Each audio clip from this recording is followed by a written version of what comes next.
Baru-baru ini viral di media sosial Telegram pada Sabtu 11 Mei 2024. Sebuah video yang memperlihatkan detik-detik kekalahan sistem pertahanan udara Patriot dan radar AN/MPK-65 Angkatan Bersenjata Ukraina akibat serangan rudal dari OTRK Iskander Rusia. Diketahui peristiwa ini berlangsung di kawasan Desa Gulyapole di wilayah Zaporozhye. Anggota militer Vladimir Putin terus memburu peralatan militer Ukraina di medan pertempuran.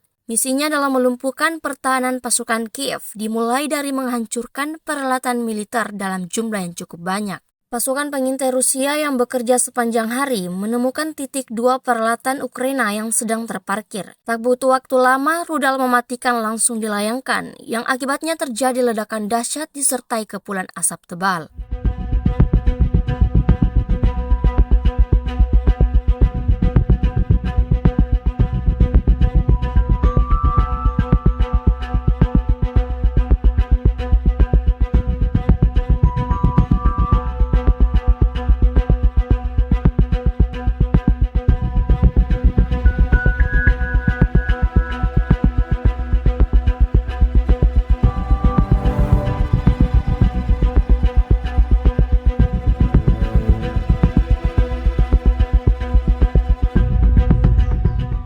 Download Tribun X sekarang, menghadirkan lokal menjadi Indonesia.